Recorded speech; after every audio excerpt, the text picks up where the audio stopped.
ஸ்ரீ கர்க சம்ஹிதை அஸ்வமேத காண்டத்தின் 8ஆம் அத்தியாயம். பலியிடத் தகுந்த கருப்பு காது குதிரையை கவனித்தல். ஸ்ரீ கர்காச்சாரியார் கூறுகிறார், தேவரிஷி நாரதரின் தெளிவு. இந்த வார்த்தைகளை கேட்ட அரசன் உக்ரசேனன் வியப்படைந்தார். அவர் புன்னகையுடன் அவரிடம் கூறினார். அரசர் கூறினார், முனிவரே, நான் அஸ்வமேத யாகத்தை நடத்துவேன் என்றார். நீங்கள் எனது குதிரை கொட்டகைக்கு சென்று இந்த யாகத்திற்கு ஏற்ற குதிரையினை தேடுங்கள். அங்குள்ள பல குதிரைகளிலிருந்து அதை தேர்ந்தெடுங்கள். மிக நன்று என்ற அரசரின் வார்த்தைகளை கேட்டதும் நாரத மாமுனிவர் பகவான் ஸ்ரீ கிருஷ்ணருடன் யாகத்திற்கு ஏற்ற குதிரைகளை தேடுவதற்காக குதிரை லாயத்திற்கு சென்றார். அங்கே புகை நிறம், கருமை, சிவப்பு, கருப்பு மற்றும் தாமரை நிறங்களில் பல அழகான குதிரைகளை அவர்கள் கண்டனர். அங்கிருந்து அவர்கள் மற்றொரு லாயத்திற்கு சென்றனர். அங்கே பால், நீர், மஞ்சள், குங்குமப்பூ மற்றும் பலாச பூவை போன்ற ஒளியுடன் கூடிய பல குதிரைகளை அவர்கள் கண்டனர். குதிரைகள் புள்ளிகளுடைய நிறத்தில் இருந்தன. சிலவற்றில் உடல்கள் படிகம் போல தெளிவாக இருந்தன.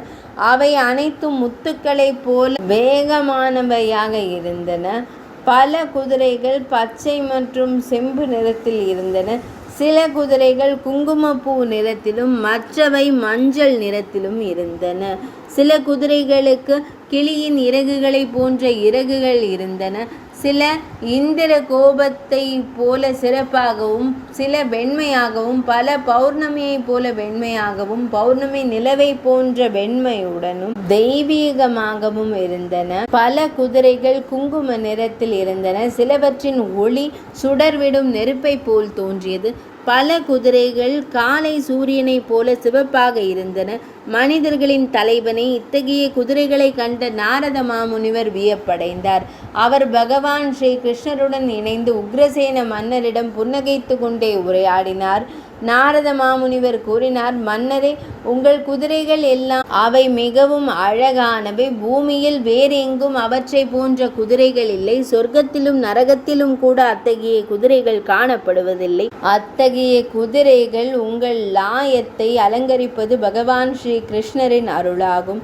ஆனால் அவற்றுள் ஷியாம் கர்ணன் எனும் ஒரு குதிரை கூட காணப்படவில்லை.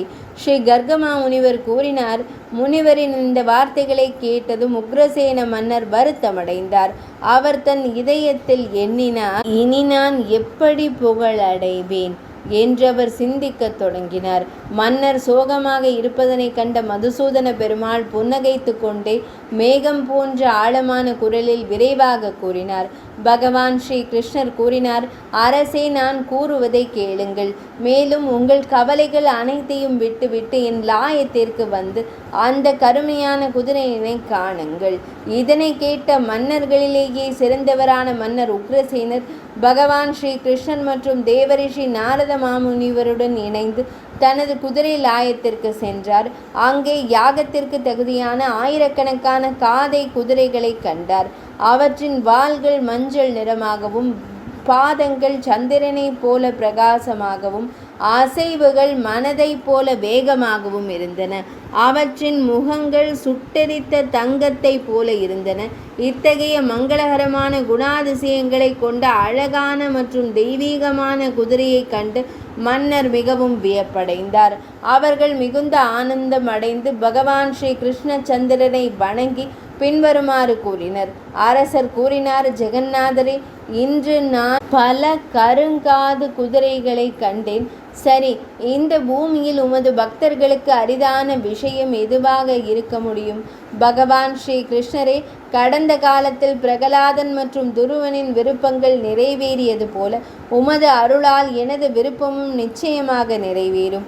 அரசர் இதனை கேட்ட சார்ங்க வில்லை ஏந்தியிருந்த பகவான் ஸ்ரீஹரி அரசனை பின்வருமாறு விழித்தார்.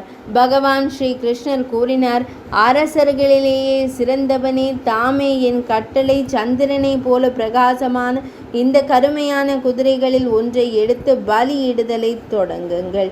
கர்கமா முனிவர் கூறினார், பகவான் ஸ்ரீஹரி இந்த கட்டளை. இதனை கேட்ட மன்னன், இறைவா, இப்போது நான் சடங்குகளிலேயே சிறந்ததான அஸ்வமேதத்தை நிகழ்த்துவேன் என்றார்.